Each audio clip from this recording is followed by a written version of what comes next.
Maybe there's a key that the children with autism give us in realizing what's truly important in life. Now, each family is unique unto themselves. But do you find possibly that there's a central theme that relates to autism and families? Well, I think that the theme for most families, and not for all by any means, has something to do with resilience. Okay. I think that if a family is able to persevere through the initial stages of development with a child with autism, resilience becomes a sounding board. Sometimes families falter. Sometimes families give up. They may lose hope. And those are times when the resilience is questioned, is put into a little bit of limbo, and they need to reach out, whether that's to professionals, to other families, to educators, even to people who are in the either legal professions or in politics and so on, to gain additional support for their children. That resilience needs to carry on. When they're at their lowest moments, finding those sources of inspiration, finding those sources of support is incredibly important. Families cannot be isolated. No. They cannot be isolated. And if you have a child with ASD, you as a psychologist, you can't work with that child in isolation. Correct. So that I'd like you to just address briefly the importance of the community, and the community not only in the family, the extended family, not only in the neighborhood, but community services, how critical the services are. Absolutely. Well, I think that you know, the old African proverb, "It takes a village to raise a child." Yes, it does. It takes a village and then some to raise an autistic child. Yes. We're really talking about community at not only the neighborhood level or the village level, if you will, but really at a national and even worldwide level. The incidence rates that we're seeing, the prevalence rates in autism right now, are not just specific to this region, to this country, but really the entire world. It is. This is a worldwide epidemic, if you will, and finding that sense of community, not just within your immediate circles, but extended beyond, is very important. I think that many families right now are turning to the internet as ways to connect with a critical mass of parents that are out there waiting, advocating, welcoming them in. Yes, you do have some community programs that are vibrant and willing to accept people on the spectrum.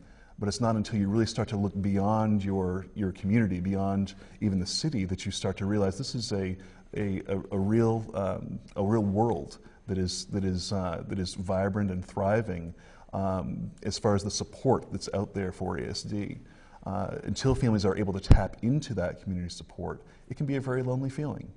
And our struggle as psychologists and even educators is to allow families the opportunities to tap into those experiences. Whether it is down the corner at their local community center, where there may be a autism awareness night, or recreational activities in Northeast Philadelphia that are so vibrant. Whether it's at an Autism Society of America support group meeting, or meetings of fathers that are there to support each other with their children on the spectrum. All of these opportunities culminate in a feeling of resilience for those families. I know we participated, the university participated last September in the Autism Walk. Yes. And our undergraduates, our graduate students and so forth, they brought their families. The graduate students brought their families. And the purpose was to network. Yes, we're advocating, okay, we were advocating, but it was the network and meeting with the parents. And then graduate students that worked within the master's level with the families. And the families showed up, and the students that they worked with showed up. So LaSalle University in Philadelphia is very committed to the world, to this mystery of autism.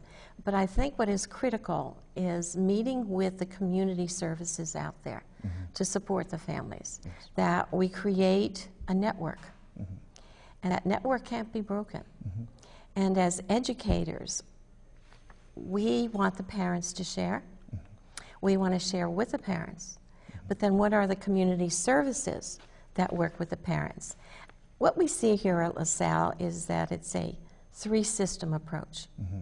So that we have the community services as one system, we have the family as one system, and then we have the education system as the third system.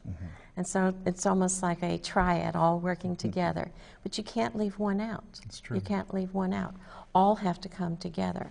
And in your profession, you deal with this on a regular basis. You deal with it on a daily basis. And we come to you. As educators, we come to you, and the parents come to you to assist us in working with a disorder that is still not clearly defined. Would you agree with that? Absolutely, Yeah. absolutely.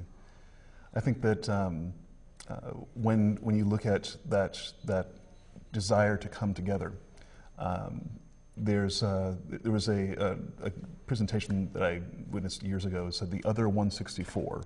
Now, at the time, of course, we were talking about a prevalence of 1 in 165 But children. now it is. Now it is 1 in 110. Now it's 110. But at the time, we were talking about everyone that was not diagnosed. Right. Those were the people that needed to grow, to learn more about what ASD is and what they can do to be aware and to perhaps think twice before snickering in the supermarket when you see a child's acting out.